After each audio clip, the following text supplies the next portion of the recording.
Cette vidéo n'est pas pour les âmes sensibles. Avant de continuer, je veux que vous réfléchissiez bien si vous êtes prêts à entendre parler des pratiques les plus intenses et créatives que les humains aient jamais utilisées pour s'infliger de la douleur mutuellement.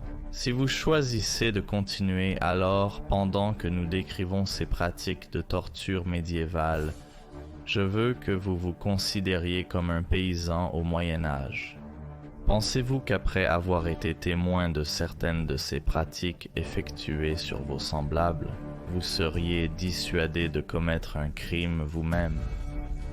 Le Moyen Âge est réputé pour être l'une des périodes les plus violentes de l'histoire. Le millénaire s'étendant du 5e au 15e siècle était une époque de brutalité et d'inégalité. Au Moyen Âge, la plupart des pays européens étaient légalement autorisés à utiliser une forme de torture. Au XIIe siècle, elle avait atteint son apogée grâce à l'aide de dispositifs plus sophistiqués et brutaux. La torture était souvent utilisée dans le cadre de la condamnation d'un criminel et était effectuée en public pour dissuader les autres, à une époque où même les enfants affamés étaient pendus pour avoir volé de la nourriture. Il n'est pas surprenant que la torture ait été considérée comme le meilleur moyen de contraindre à donner des informations ou d'exercer une rétribution. Que ce soit pour extirper une confession, punir l'hérésie et le blasphème, ou simplement comme une punition criminelle, la gamme, l'inventivité et la cruauté pure des méthodes de torture médiévales étaient à couper le souffle. Revenons dans le temps et jetons un œil aux instruments et techniques de torture médiévaux.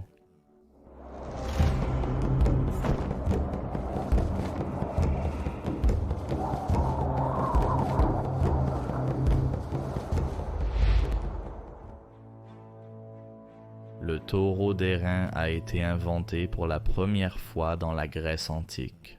C'était une figure de laiton creuse, sculptée pour ressembler à un vrai taureau. Tout d'abord, la langue de la victime serait enlevée, puis elle serait placée à l'intérieur de la statue. La porte serait alors scellée. Un feu serait ensuite allumé tout autour de la base de la figure. Alors que la victime commençait à être cuite vivante, elle se débattait et hurlait de douleur. Le son et le mouvement provenant de la statue de métal la rendraient vivante. Cela rendait apparemment l'événement excitant à regarder.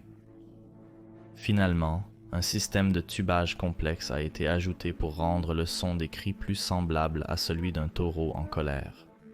Cela a créé un plaisir supplémentaire pour le public, qui a pu se détacher de la cruauté de la torture car il ne pouvait pas voir la victime.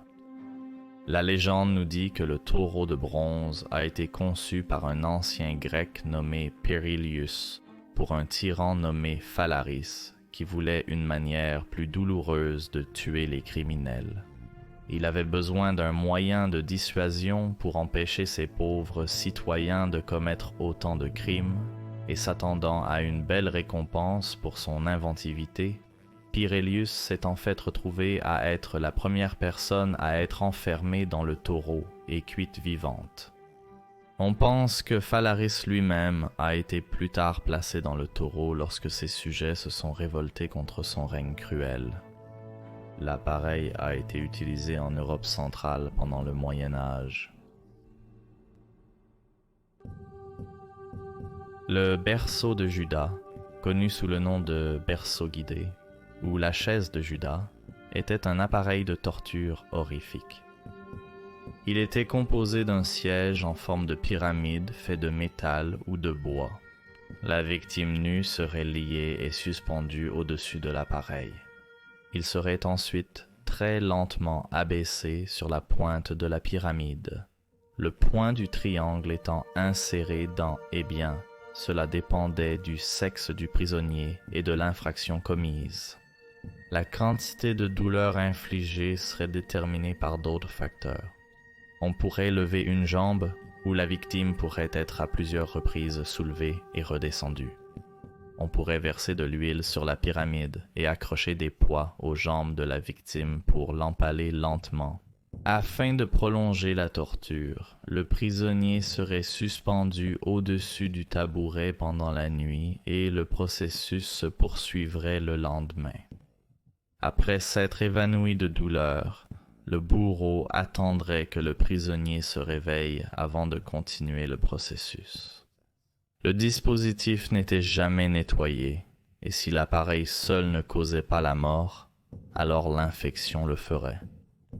La torture pouvait durer de quelques heures à plusieurs jours. C'était l'humiliation absolue qui était l'attrait principal lors de l'utilisation du cradle de Judas. Utilisé à travers l'Europe pendant des siècles, le rack se présentait sous de nombreuses formes. Les principes clés étaient que la victime était attachée et qu'un certain type de mécanisme, soit une roue, soit une manivelle, resserrait les cordes et étirait le corps jusqu'à ce que les articulations se disloquent. Si la contrainte se poursuivait, la force déchirait parfois complètement les membres. Cette forme de punition était connue sous le nom d'être brisé ou étiré sur le rack ou tout simplement d'être mis au rack. Un feu pouvait être allumé sous le mécanisme pour augmenter le supplice. Un type de rack était appelé le cheval. Fabriqué en bois, la victime était attachée à une poutre, face vers le haut. Des poulies resserrèrent les cordes attachées aux mains et aux pieds de la victime. Étirés jusqu'à ce que leurs articulations soient disloquées, ils étaient ensuite laissés à pendre sous le cheval, pendant que leur bourreau les interrogeait et tentait de leur arracher une confession. Pendant l'Inquisition espagnole, le célèbre tortionnaire et premier grand inquisiteur, Tomás de Torquemada, était connu pour être friand de l'utilisation d'un rack d'étirement appelé le potro. Le tribunal du Saint-Office de l'Inquisition a eu lieu dans les dernières étapes du XVe siècle.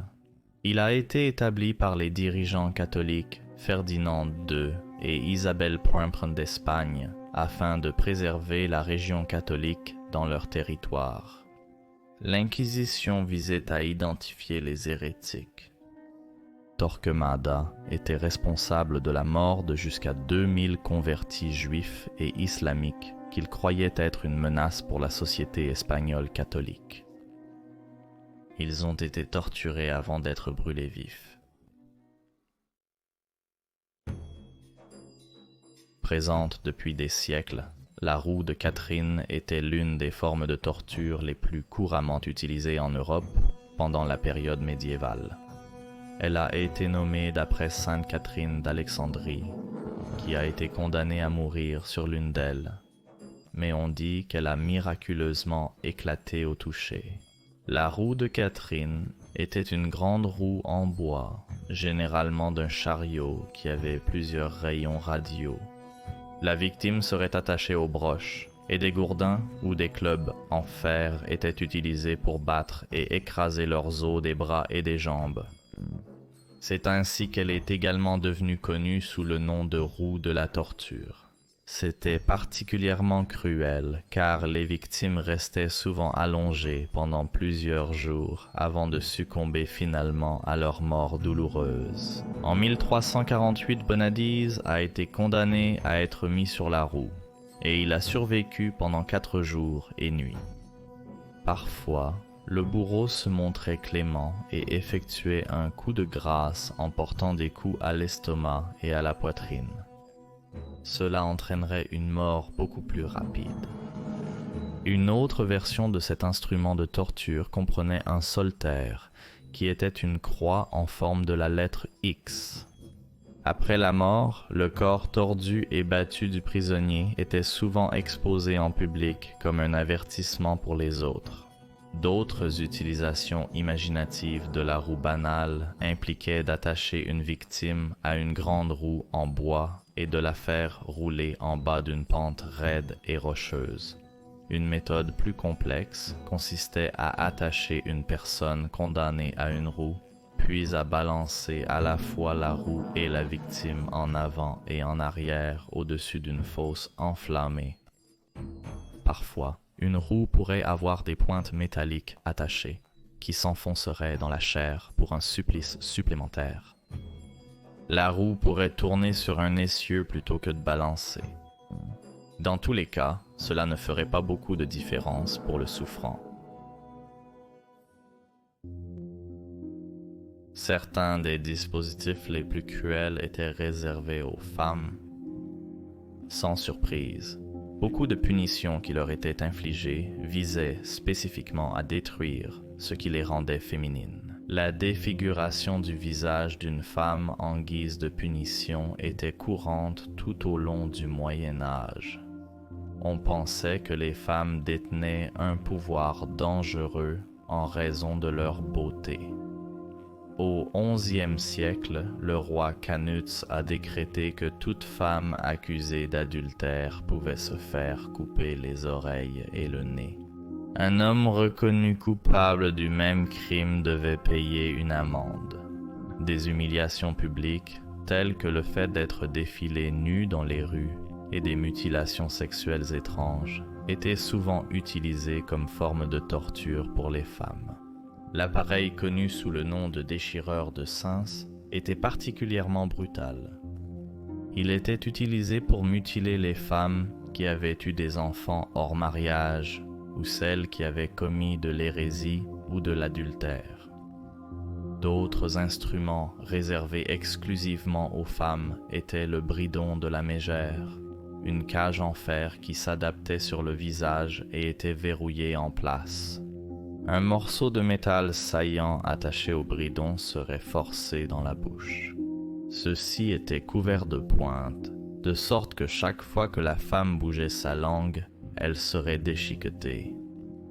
Utilisé sur les femmes qui étaient considérées comme ayant trop râlé, colporté des ragots, répondu ou simplement parlé trop, la femme bridée aurait pu être guidée à travers la ville et humiliée, ou elle aurait pu être enchaînée à un crochet chez elle jusqu'à ce qu'on estime qu'elle ait retenu sa leçon.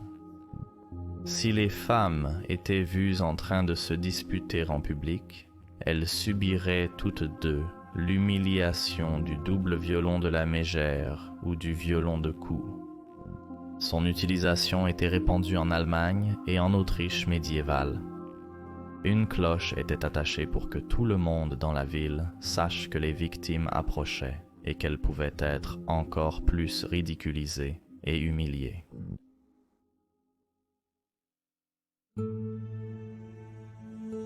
Certaines tortures étaient délibérément conçues pour infliger autant de douleur que possible sans réellement tuer la victime. Plusieurs ont été inventées pour causer une agonie atroce aux pieds. Les premières versions consistaient en une peau de bête brute en forme de chaussette trempée dans l'eau, enroulée autour du pied et de la jambe inférieure et liée en place. Cela serait lentement chauffé avec du feu jusqu'à ce que la peau brute se contracte et presse le pied jusqu'à ce que les os soient disloqués. L'un des plus connus était appelé la botte espagnole. Les jambes d'un criminel seraient forcées entre deux planches verticales qui étaient serrées au niveau des talons. Maintenant que les pieds et le bas de la jambe étaient immobilisés, le bourreau utilisait un coin tranchant et un marteau pour déchirer les ligaments et broyer les os, en commençant par la cheville. La presse à pied était composée de 2 plaques de fer qui étaient serrées autour des pieds à l'aide d'une manivelle. Cela lacérait le pied et broyait les os. La variante allemande comprenait l'ajout de pointes. La version vénitienne avait le mécanisme de manivelle fixé à une perceuse, de sorte qu'un trou serait percé dans le cou de pied du pied à mesure que la presse était serrée. Une autre invention allemande, appelée le brise-orteil, était un dispositif plus grand qui pouvait accueillir les 2 pieds à l'intérieur, l'un à côté de l'autre. La presse était serrée, comprimant tous les 10 orteils à la fois. Si les plaques étaient suffisamment resserrées pour se rencontrer, alors les os seraient complètement écrasés. Le rôtissage des pieds était également une forme courante de torture et a été utilisé pour persécuter les Templiers au XIVe siècle. Leur leader Jacques de Molay a été torturé de cette manière jusqu'à ce que ses pieds soient brûlés jusqu'à l'os. Les plantes des pieds étaient enduites de graisse et rôties lentement sur des charbons ardents. Un écran était là pour protéger les pieds de la chaleur pendant l'interrogatoire. Si la réponse donnée n'était pas satisfaisante, alors l'écran était retiré et les pieds étaient à nouveau exposés à la chaleur. Des soufflets étaient également utilisés pour augmenter la température des charbons.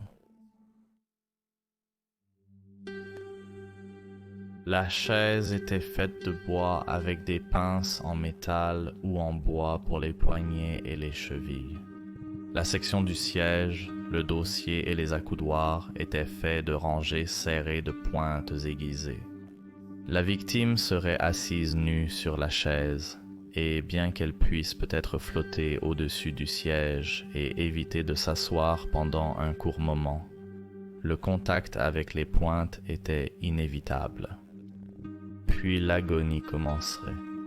Les pointes aiguës s'enfonceraient dans les bras, les jambes, le dos et les fesses, les perforant. Cela ne ferait qu'empirer si le prisonnier se débattait et essayait de se libérer.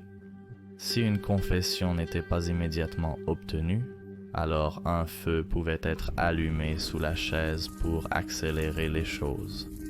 Cela chaufferait les pointes jusqu'à une température de 100 degrés centigrades, causant des blessures encore plus profondes et des brûlures de 3e ou 4e degré, laissant le corps ressembler à une passoire. Ces chaises ont été utilisées bien après le Moyen Âge et malheureusement, elles étaient une forme de torture populaire dans les camps de concentration du XXe siècle.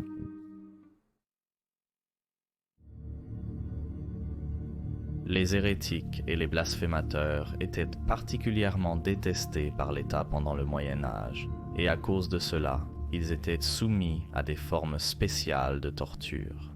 L'Église aimait particulièrement punir ces pécheurs dans l'espoir qu'ils se rétracteraient et demanderaient pardon. Pour ces pauvres âmes, le bourreau se concentrait sur la langue de la victime. Le prisonnier serait solidement lié avec une corde et la mâchoire serait forcée à s'ouvrir et parfois maintenue avec un crochet spécial. Les méthodes varieraient. Des pinces rougies à blanc pourraient avoir été utilisées pour saisir et arracher la langue, ou la pointe pourrait être coupée avec des ciseaux dentelés. La langue était parfois clouée à une table pendant plusieurs heures, ou le palais pourrait être profondément coupé avec un couteau. Quelle que soit la méthode, le résultat était le même, des souffrances et des douleurs incommensurables.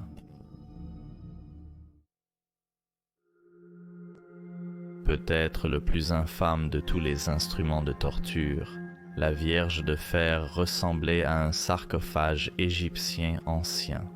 Il y a eu beaucoup de controverses sur les véritables origines de la Vierge de fer, également connue sous le nom de Vierge de Nuremberg, et on pense que le type classique n'a pas réellement été créé avant la fin des années 1700, bien qu'il y ait des rapports d'un dispositif similaire utilisé en Chine au XIVe siècle. La Vierge est décrite comme étant un sarcophage de taille humaine, généralement basé sur la forme féminine. Au début, le modèle avait des trous où de longs clous pouvaient être enfoncés un à un dans le prisonnier. Les versions ultérieures avaient en fait déjà des pointes montées à l'intérieur. Les brochettes métalliques pouvaient mesurer jusqu'à 20,3 cm de long. Leur positionnement était soigneusement considéré par le bourreau, de sorte qu'aucun des organes vitaux n'était perforé. Cela était pour s'assurer que la victime souffrirait le plus longtemps possible. Une fois que le prisonnier était à l'intérieur de la boîte semblable à un cercueil, les portes seraient fermées et les 10 pointes seraient enfoncées dans le corps. 2 dans chaque épaule et dans le bas du dos, 1 dans chaque fesse et dans l'estomac, étroit dans la région de la poitrine. Il n'y avait aucune échappatoire, et essayer de se débattre ne ferait qu'aggraver les blessures. Psychologiquement, tant la claustrophobie que l'obscurité ne feraient qu'ajouter à la souffrance. Le bourreau pourrait ouvrir et fermer les portes à plusieurs reprises pour essayer d'intensifier la douleur. Finalement, la victime s'affaisserait au fond de la Vierge et mourrait. La tête sculptée de la Vierge Marie se trouvait souvent au sommet du sarcophage, comme un rappel à tous les hérétiques que la souffrance physique purifie l'âme. On pense que le design de la Vierge de fer est basé sur le manteau espagnol ou Shandmantle, un autre dispositif utilisé à partir du XIIIe siècle généralement comme punition pour la prostitution, le braconnage ou l'ivresse publique. Le manteau avait la forme d'un baril et était généralement en bois. Le captif serait placé à l'intérieur avec un trou pour que la tête puisse sortir. Avec un fond ouvert, il pouvait ensuite être défilé autour de la ville et bombardé de légumes pourris, tout en étant insulté et humilié. Parfois, le baril serait rempli d'eau glacée pour ajouter à le tourment. À partir de l'année 1352, être pendu, éviscéré et écartelé est devenu la punition habituelle pour toute personne reconnue coupable de haute trahison. Bien que des pratiques similaires aient été utilisées en Angleterre depuis le XIIIe siècle, elles étaient effectuées partout en Europe. Le traître était généralement attaché à une planche de bois et traîné par un cheval jusqu'à l'échafaud. Il serait ensuite pendu par le cou jusqu'à ce qu'il soit presque mort avant d'être découpé. Ensuite, le pauvre gentleman aurait ses parties privées tranchées, et elles seraient jetées dans un feu et brûlées devant le prisonnier mourant avec ses intestins, qui avaient été tirés de son corps et retirés. Enfin, il serait décapité et son corps serait coupé en 4 morceaux. Ces quartiers seraient envoyés pour être exposés sur les portes de la ville ou les murs dans d'autres parties du royaume comme moyen de dissuasion. Pour aggraver les choses, parfois le carthage était effectué en attachant les bras et les jambes à 4 chevaux et en les faisant marcher dans des directions différentes. De cette façon, les membres étaient arrachés plutôt que coupés. Le niveau de brutalité utilisé lors de l'exécution dépendait vraiment de à quel point vous aviez agacé le roi. La torture était utilisée pour diverses raisons pendant la période médiévale comme moyen d'obtenir des informations, de purifier les blasphémateurs et les hérétiques, ou simplement comme un moyen cruel de punition. Nous n'avons donné que quelques-unes des extraordinaires variétés qui étaient disponibles si vous voulez en rechercher d'autres particulièrement méchantes. D'autres incluent la fille du scavenger, l'âne espagnol, la fourche de l'hérétique, la patte du chat, le casse-noix et l'araignée. La liste est longue, et si quoi que ce soit, cela montre simplement la quantité de réflexion que les tortionnaires ont mise dans ces inventions. Tout en devenant maîtres de leur art, il semble que, malheureusement, ils étaient passionnés par la perfection de leur métier et infligeaient autant de douleur, de misère et d'angoisse qu'ils le pouvaient à leur prochain. Merci d'avoir regardé cet épisode de Folie médiévale. Nous espérons que cet épisode vous a plu. Laissez un commentaire ci-dessous si vous pensez que nous avons manqué quelque chose ou si vous voulez que nous approfondissions certains détails et n'oubliez pas de vous abonner pour soutenir la chaîne. Merci et nous vous verrons la semaine prochaine.